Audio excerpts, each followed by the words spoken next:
تکلم کا لے کر آپ کا میزبان سلمان صدیقی آپ کی خدمت میں حاضر ہے۔ ناظرین کرام، ہمارے پروگرام میں بہت سے مہمان آتے ہیں، نامور شاعر، نقاد، ادیب، دانشور، وہ نام جن سے آپ واقف ہیں۔ ہم بہت سے ایسے ناموں کو بھی مدعو کرتے ہیں جن سے ہم اس طرح واقف نہیں ہیں کیونکہ وہ منظر عام پر رہنے کی خواہش نہیں رکھتے۔ ایسی ہی ایک شخصیت ہمارے درمیان ہے۔ آپ شاعر ہیں، ادھوری منزل کے نام سے آپ کا شعری مجموعہ طباعت کے مراحل میں ہے۔ اس کے علاوہ ایک بنیادی بات ان کی علم تغیرات سے متعلق رہنا ہے، ایک نیا علم جس کے بارے میں میں نے خود آج جانا۔ ان سے گفتگو کریں گے شاعری کے حوالے سے، ان کے علم کے حوالے سے۔ ڈائریکٹر رہ چکے ہیں کچی آبادی میں، اب لکھنے پڑھنے کا کام کرتے ہیں۔ میں ان کا ایک شعر تعارف کے لیے آپ کی سماعتوں کی نظر کر رہا ہوں اور مجھے یقین ہے کہ یہ شعر بہت دیر تک آپ کی سماعتوں میں رہے گا۔ پتھر میری بستی میں ہیں پابند سلاسل، کتوں کے گلے میں کوئی زنجیر نہیں ہے۔ آئیے ملتے ہیں فاروق عابدی سے۔ فاروق صاحب السلام علیکم۔ وعلیکم السلام۔ فاروق صاحب آپ تشریف لائے، بہت بہت شکریہ ہمارے پروگرام میں۔ الحمدللہ۔ اور ہم نے یہ جانا کہ آپ کے کام کے حوالے سے، آپ کی شاعری کے حوالے سے انقلابی رنگ آپ کی شاعری میں ہے۔ ہم گفتگو کریں گے دونوں حوالوں سے، پھر آپ نے علم تغیرات کا ذکر، اس سے بھی ذکر کریں گے، لیکن گفتگو کا آغاز آپ کی ذاتی زندگی سے کرتے ہیں۔ جی جی جی، تو اس حوالے سے ہمیں کچھ بتائیے صاحب۔ بات یہ ہے کہ ذاتی زندگی میں تو میں عوام کو گھسنے نہیں دیتا۔ میں نہیں چاہتا کہ ذاتی زندگی پبلکلی میں اس کو شیئر کروں یا کرنے کا موقع فراہم کروں۔ میں صرف اور صرف آج ادبی گفتگو کروں گا۔ برائے کرم آپ۔ میرا ذاتی زندگی سے مراد یہ ہے کہ آپ کے کیریئر کی ابتدا کیسی ہوئی، آپ نے کہاں پڑھا، کس طرح آپ ادب کی طرف آئے، اس حوالے سے میرا یہ سوال تھا۔ یہ گفتگو غالباً ہم شیئر کر سکتے ہیں۔ میں نے جامعہ کراچی سے ماسٹر کیا ہے سیاسیات میں، اور بہت سارے دوسرے علوم، جیسے بھی اپنے علم تغیرات کا ذکر کیا، یہ میری اپنی ایک ذاتی کوشش تھی۔ یہ ایک چینی علم ہے جس کے اوپر میں ورک کرتا رہا ہوں تقریباً کوئی پچھلے 25-30 سال سے، جس کے بارے میں میں بھی کچھ دیر میں آپ کو بتاؤں گا، تو اگر ضرورت ہوئی تو بہرحال آپ آگے کچھ اگر دریافت۔ شاعری آپ کا ایک پہچان، آپ کی حوالہ، کتاب آپ کی زیر ترتیب بلکہ زیر طبع ہے، طباعت میں جا چکی ہے۔ بے شک۔ شاعری میں عموماً یہ ہوتا ہے کہ شاعر اپنے احساسات، محسوسات، زمانے کے تغیرات اور اپنے مشاہدات منظوم کرتا ہے، قلم بند کرتا ہے۔ بے شک۔ آپ کی شاعری بنیادی طور پر کن احساسات کی عکاسی کرتی ہے؟ صاحب یہ سوال بہت ہی ٹیڑھا اور عجیب و غریب ہے۔ دیکھیے، شاعر بھی وہی ہے جو آپ ہیں، جو ہر شخص ہے، وہ وہی ایک حصہ ہے معاشرے کا۔ وہ اپنے محسوسات کو قلم بند کرتا ہے، آپ نہیں کرتے۔ فرق صرف اتنا سا ہے، میں جو کچھ محسوس کر رہا ہوں اس کو میں قلم بند کر رہا ہوں، اسے میں شاعری کا نام دے رہا ہوں۔ آپ اگر نہیں کر رہے ہیں تو آپ کی اپنی مرضی ہے۔ ویسے آپ تو خود بھی شاعر ہیں، آپ تو خود قلم بند کر رہے ہیں، لیکن میں اپنے طور پر یہ سمجھتا ہوں کہ صاحب جو کچھ آپ کر رہے ہیں وہ آپ کا اپنا ایک ذاتی فعل ہے اور اپنا مشاہدہ ہے۔ اصل میں میرا سوال اس تناظر میں تھا کہ آپ کی شاعری میں کسی خاص کیفیت یا کسی خاص معاملے کو پوائنٹ آؤٹ کرنے کی کوشش ہے۔ مثال کے طور پر میں نے محسوس کیا، کچھ چیزیں میں نے آپ کی سنی ہیں کہ اس میں انقلابی رنگ ہے۔ جی جی۔ تو اس انقلابی رنگ کی کوئی بنیاد آپ کے ذہن میں ہوگی جو آپ نے محسوس کی اور پھر آپ نے کہا میں اسے منظوم کرنا چاہوں گا۔ بے شک ہے، بے شک ہے۔ میں آپ کو بتاؤں، دیکھیے، اگر میں یہاں ہوں اور معاشرتی رنگ میں دیکھتا ہوں یا اپنے کسی بھائی کو تکلیف میں دیکھتا ہوں تو اس کی تکلیف تو مجھے ہوگی۔ میں معاشرے میں بہت سارے مسائل لوگوں کے دیکھتا ہوں تو مجھے تکلیف ہوتی ہے، اور میں اس کو شاعری میں منتقل کرنے کی کوشش کرتا ہوں۔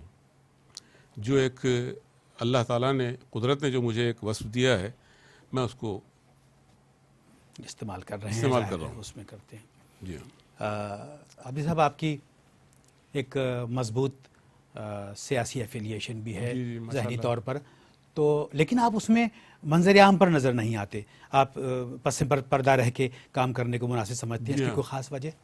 اس کی وجہ صرف بنیادی یہ ہے کہ صاحب میں اپنے آپ کو ایفیلیٹ کر کے اس بنیاد سے اپنے آپ کو الگ کر لوں گا جو قدرت نے مجھے بخشی ہے.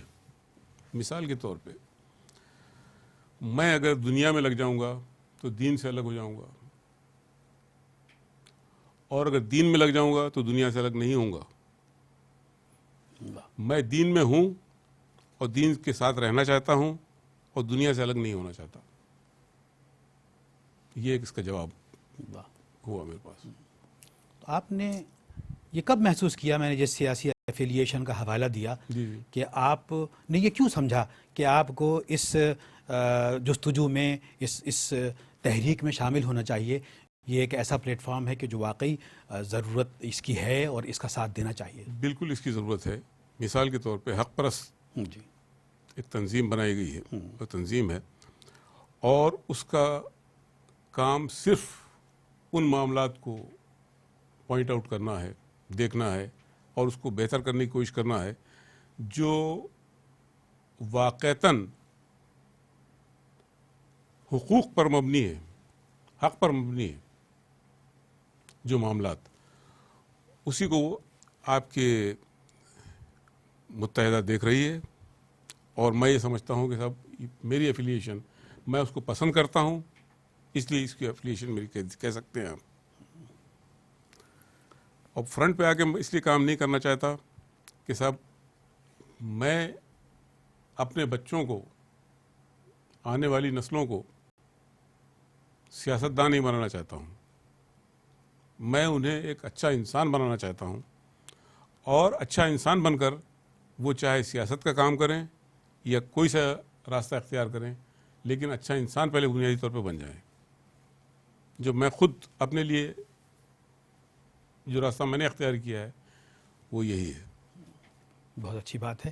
اس میں ایک عنصر یہ ہے کہ عابدی صاحب کہ آپ کی ظاہر ہے آپ کی مشاورت شامل رہتی ہوگی مختلف مواقع پر یا مختلف مسائل پر, کیا اسٹریٹجی اختیار کرنی چاہیے جس تحریک سے آپ وابستہ ہیں, جس تنظیم سے آپ وابستہ ہیں, جس پارٹی سے آپ وابستہ ہیں. تو اس میں آپ کیا سمجھتے ہیں کہ ان کی جو اب تک کی جو کارکردگی ہے, اب تک کا جو ان کا لائحہ عمل ہے, وہ آپ کی توقعات کے مطابق ہے؟ بے شک اس میں کوئی شک نہیں ہے, اس میں کوئی شک نہیں ہے کہ صاحب جو کچھ بھی حق پرست تنظیم نے آج تک کیا ہے اور کر رہی ہے, یہ بنیادی طور پر یہ 1947 میں کے بعد یہ ہونا چاہیے تھا. یہ تحریک اس وقت سے شروع ہونی چاہیے تھی, لیکن ایسا کوئی نہیں تھا.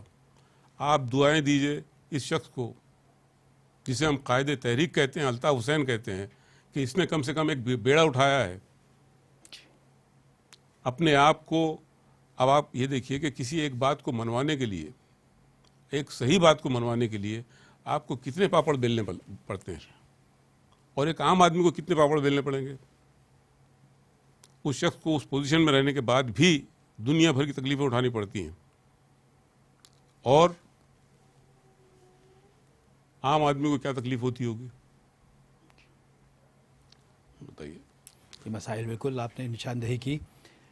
ایک بات یہ بتائیے عابدی صاحب کہ اردو ہماری قومی زبان ہے, جی بے شک, پاکستان میں بھی اسے قومی زبان کا درجہ دیا جاتا ہے, بے شک. لیکن آپ کیا سمجھتے ہیں کہ اس کو قومی زبان کے طور پہ برتا بھی جاتا ہے یا اس کو اس کی وہ حیثیت دی جاتی ہے؟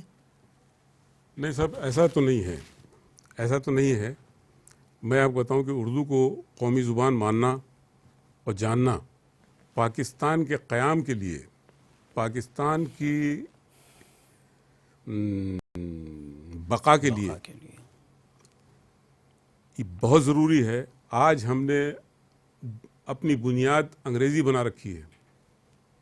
انگریزی ہماری بنیاد نہیں بن سکتی, نہ سندھی بن سکتی ہے, نہ پنجابی بن سکتی ہے. یہ سب علاقائی زبانیں ہیں, یہ سب پاکستان کی زبانیں ہیں, لیکن ان کو قومی زبان کا درجہ نہیں دیا جا سکتا سوائے اردو کے.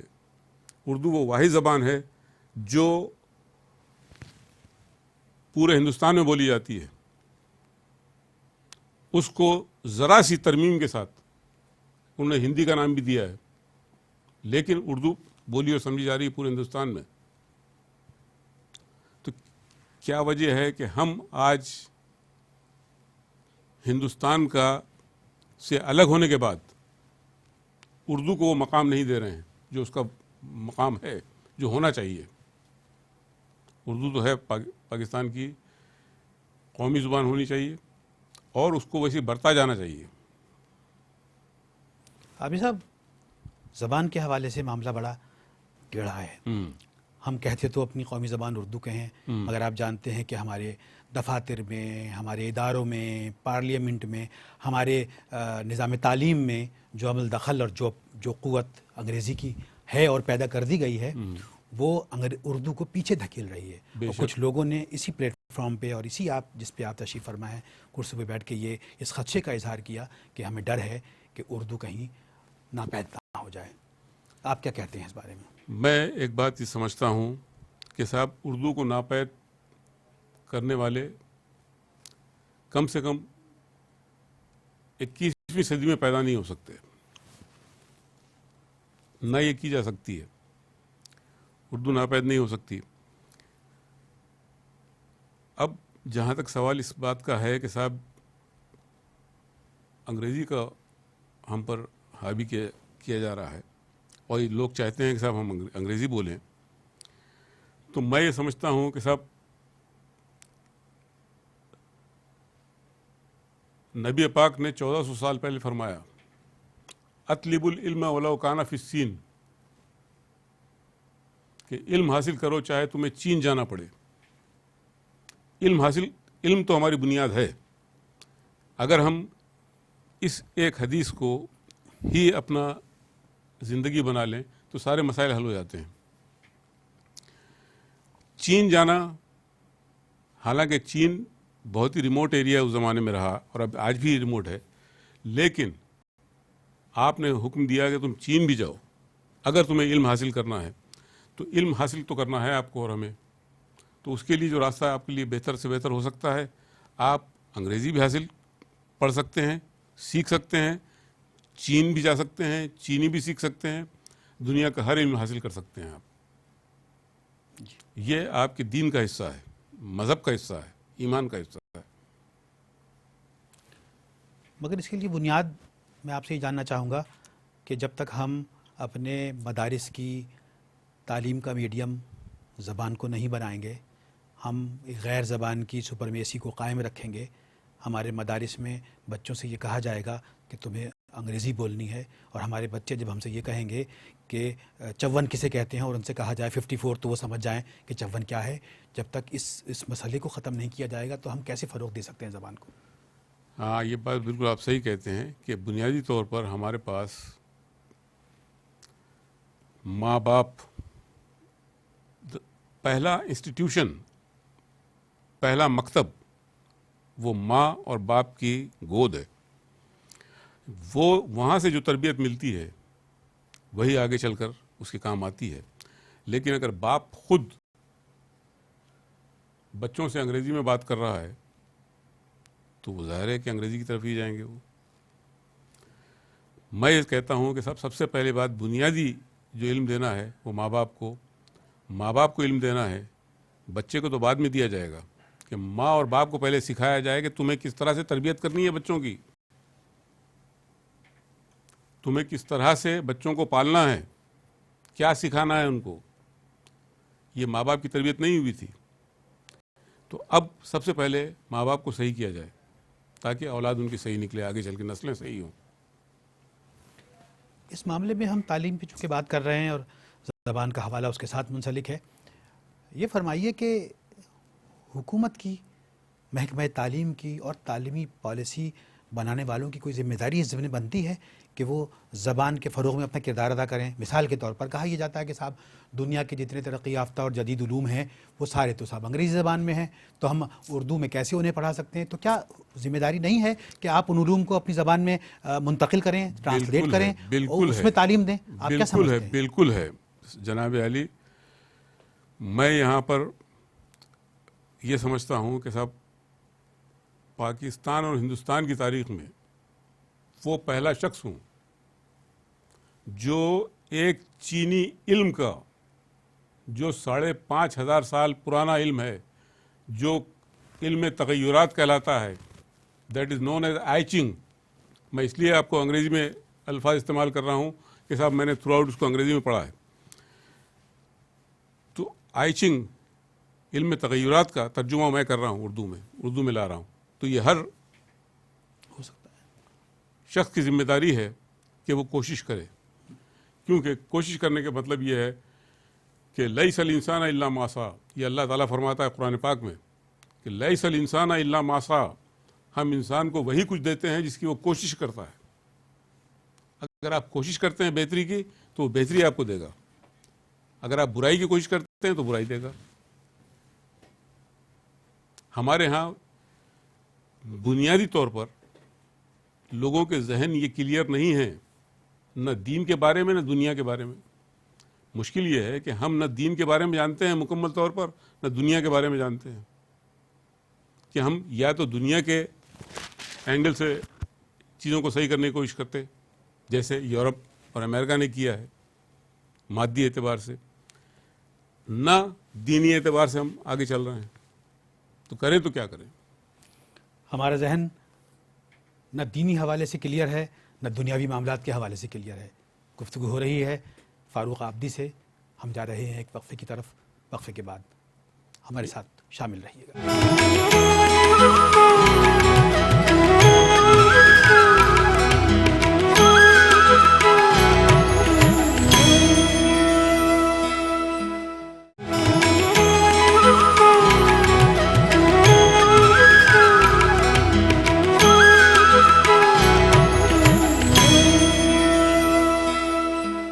وقفے بعد ایک مرتبہ پھر آپ کی خدمت میں سلسلہ تکلم کا وہیں سے جاری کرتے ہیں جہاں ہم مہمان فاروق عابدی سے گفتگو کر رہے تھے. فاروق عابدی، آپ سے بات ہو رہی تھی علوم کے ترجمے کی. جی. تو آپ نے فرمایا کہ ہر شعبے کے سے منسلک عالم لوگوں کو، جو عالم ہیں اس شعبے کے، ان کو چاہیے کہ اپنے اپنے علم کو ٹرانسلیٹ کریں. اور آپ نے ایک علم کا ذکر کیا، علم تغیرات، جس سے آپ وابستہ ہیں، جو چینی علم ہے، جو آئی چنگ کہلاتا ہے.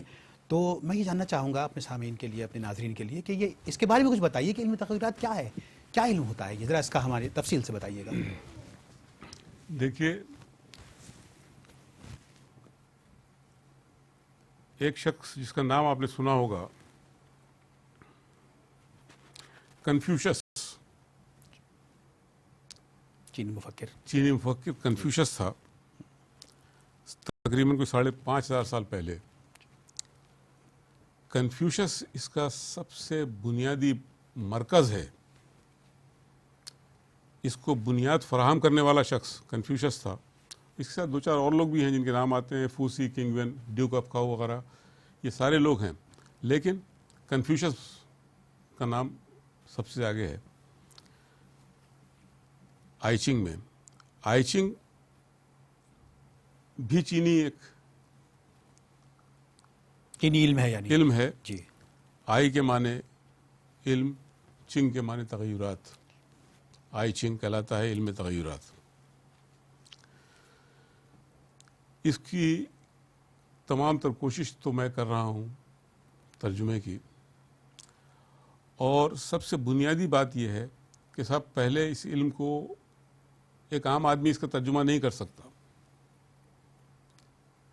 کر ہی نہیں سکتا جب تک کہ وہ اس علم سے واقف نہ ہو، جب تک کہ اس کو یہ پتہ نہ ہو کہ واقعتاً یہ کون سی ٹرمز کہاں کیوں استعمال کی جا رہی ہے، تو اس کا ترجمہ بھی نہیں کر سکتا وہ.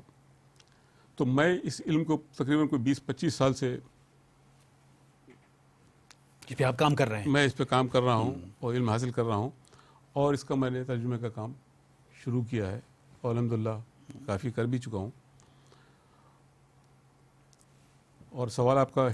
ہاں، علم تغیر مطلب یہ کیا علم ہے، اس میں کیا جانا جاتا ہے اور اس میں کیا جاننے کی کوشش کی جاتی ہے؟ اور اس میں یہ بات بتائی جاتی ہے مثال کے طور پہ، آپ کے پاس بہت سارے علم ہیں. ایک علم ہے علم نجوم. جی ہاں. نجوم کے ذریعے آپ بہت سارے مسائل دریافت کرنے کی کوشش کرتے ہیں. اسی طرح کے اور بہت سارے علوم موجود ہیں، لیکن قدیم ترین علوم میں آئی چنگ شامل ہے، جو آپ کو اس حد تک مطمئن کرتا ہے کہ آپ خود سے ایک سوال اس کو دیتے ہیں، پوچھتے ہیں اس سے، اس علم سے، کہ اگر میں اس راستے پہ چلتا ہوں تو کیا یہ میرے لیے بہتر ہے؟ تو صرف اس کو اس راستے کو کنسنٹریٹ کرنا ہوگا، وہ کنسنٹریٹ کرے، اور اس نے آپ کو یہ جو یارو اسٹکس ہوتی ہیں جسے کھاتے ہیں آپ، اس نے وہ اسٹکس آپ کو بتائی ہیں، ان اسٹکس کو آپ ڈیوائڈ کرتے جائیں گے. 49 اسٹکس ہوتی ہیں اس میں. تو ایک چانس آپ لیتے ہیں، آپ اس میں چانس کے ذریعے آپ انٹری لیتے ہیں اس میں، کہ آپ نے اس کو ڈیوائڈ کرنا شروع کیا، اور اس کے بعد ایک ایسی کیلکولیشن پہ پہنچ گئے آپ کہ جو آپ کو جواب بتا رہی ہے، جو جواب دے دے گی آپ کو کہ کون سا راستہ آپ کے لیے بہتر ہے، اور کیوں چلنا چاہیے، کیوں جانا چاہیے آپ کو، اور کیوں آپ اس پہ چلنا چاہتے ہیں، یا آپ کو اس پہ نہیں جانا چاہیے. یہ علم یہ بتا دیتا ہے، یہ پوائنٹ آؤٹ بتا دیتا ہے کہ صاحب اس میں آپ یہ جیسے آپ آگے بڑھیں گے تو اس کے بعد آپ کے لیے اس پوائنٹ پر پہنچنے کے بعد یہ خدشہ پیدا ہو رہا ہے کہ آپ یا تو مار دیے جائیں، یا آپ کو یہ زخم آ جائے، یا آپ کو یہ تکلیف ہو، یا نقصان پہنچ جائے آپ کو. یہ علم بتایا تھا. یعنی زندگی کے معاملات میں کامیابی اور ناکامی کے اندازے قائم کرنے کے لیے یہ علم استعمال کیا جا سکتا ہے. ایک بنیادی تعریف اس بے کی یہ شک، ہوگی. بے شک. اور اس کا طریقہ کار آپ نے بتایا کہ اسٹکس ہوتی ہیں، 48 اسٹکس ہوتی ہیں، 49. تو ان کو کس طرح سے شفل کرتے ہیں، مطلب کچھ کا طریقہ کار ہے؟ طریقہ کار ہے اس کو. اچھا، وہ ایک طریقہ کار ہے. الگ سے بالکل علم ہے. تو اس کو کر لیں، ورنہ اس کے ایک اور طریقہ اس کا بھی اس دور میں متعارف کرایا گیا ہے، اور وہ 3 کوائنس کا طریقہ کار ہے کہ آپ 3 کوائنس لے لیجئے، اور لینے کے بعد آپ صرف کنسنٹریٹ کیجئے کسی بھی مسئلے کو، اپنے ذاتی جو بھی مسئلہ ہو آپ کا، آپ اس کو صرف کنسنٹریٹ کیجئے. اس کنسنٹریشن کے ساتھ آپ ان تینوں کوائنس کو ایک ساتھ ٹاس کر دیجئے. اچھا. تو اس میں 2 ہیڈ 1 ٹیل یا 3 ہیڈ، جس طرح سے بھی آ جائے گا. ہیڈ اور ٹیلز کے کچھ نمبرز دیے ہیں اس میں. مثال کے طور پہ ہیڈ کو 3 نمبر دیے اور ٹیل کو 2 نمبر دیے. تو 2 ہیڈ 1 ٹیل آیا تو آپ کے پاس جو پہلے ٹاس میں آپ کا جواب آیا وہ تھا 8. آپ ایک کویشچن کے لیے اس کو 6 بار ٹاس کریں گے، اس کے بعد 7 آ جائے گا، 6 آ جائے گا، 9 آ جائے گا، کچھ اس طرح سے آتے جائیں گے جواب. ایک پوری عمارت تعمیر ہو جائے گی 6 منزلہ مختلف عدد کی، اور وہ آپ کو جواب دے گی کہ صاحب اس کا جواب کیا ہو سکتا ہے. یعنی اس کی کوئی اگر کیلکولیشن ہے. اس کا اگر سوال ہے، اس کو اگر ہم سوال مان لیں تو اس کا جواب کیا ہوگا. تو اسی طرح سے کیلکولیٹ کر کے دوسرا جواب دے دیتی ہے. اس کا جواب یہ ہے، آپ یہ دیکھ لیجیے. اس میں یہ جو کوائنز والا معاملہ ہے، یہ بھی علم التغیرات کہلاتا ہے. علم تغیرات ہے، اس کا حصہ علم تغیرات ہے. آئی چنگ. اچھا. نہیں، اس میں بنیادی کردار آپ کے ذہنی ارتکاز کا ہے. ارتکاز آپ کتنی توجہ سے اس کو ٹاس جی، کرتے بے ہیں، شک. یا کتنی توجہ سے ان اسٹکس کو یوز کرتے ہیں جو آپ نے کرتے ہیں. ابھی بتائیں. بے شک. اس پہ آپ کسی حد تک قدرت ہے آپ کو، آپ بتا سکتے ہیں. اللہ کا کی احسان طرف ہے، سے اللہ کا احسان ہے. میں اپنے آپ کو عالم نہیں سمجھتا، لیکن میں یہ سوچتا ہوں، میں سمجھتا ہوں کہ صاحب میں کوشش کر رہا ہوں ایک صحیح راستے پہ، اور یہ آج سے نہیں، پچھلے 25 سال سے میں کوشش کر رہا ہوں اسی راستے پہ چلنے کی. تو میں وہ راستہ تلاش کرتا رہتا ہوں، آگے بڑھنے کی کوشش کرتا ہوں. اس لیے کہ علم حاصل کرنے کا مجھے حکم دیا گیا ہے، اور خاص طور پہ چین کا چونکہ ریفرنس نبی پاک نے دیا، تو میں چین کے ایک علم کو پکڑ لیا میں نے. تو کیا آپ کو چینی زبان پہ بھی کچھ دسترس ہے؟ نہیں، کچھ دیکھیں میں بتاؤں کہ واقعہ یہ ہے کہ چینی زبان پہ کوئی دسترس میری نہیں ہے، بجو اس کے کہ 2-4 الفاظ اس کے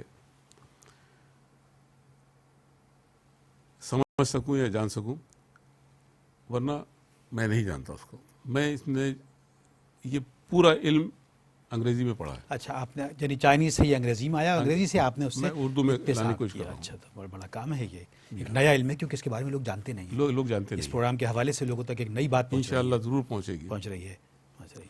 تو اس پہ ضرور پہنچے گی. ہمارے پاس لوگوں کو یہ پتہ ہونا چاہیے، اس لیے کہ ہمارے ہاں خاص طور پر چین جانے کا حکم دیا ہے. جی ہاں، بڑی اہمیت ہے اس بات کی. علم حاصل قرآن میں کرنے جو کے ذکر لیے. ہے، علم حاصل کرو چاہے تمہیں چین جانا پڑے. بالکل. کم سے کم جو کام ہم کر سکتے ہیں اپنے حصے کا، وہ کام ہمیں کرنا ہے. اور میرے خیال میں آپ شاید تائید کریں گے کہ قرآن میں وہ یہ واحد ملک ہے جس کا ذکر اتنی وضاحت سے دیا گیا ہے کہ چین جاؤ علم چین حاصل جاؤ علم حاصل کرو. علم کے حوالے سے. بے شک. تو ابھی آپ کا کام کس مرحلے پر ہے؟ اس مرحلے پر ہے کہ آپ اسے کتابی شکل میں لا سکیں؟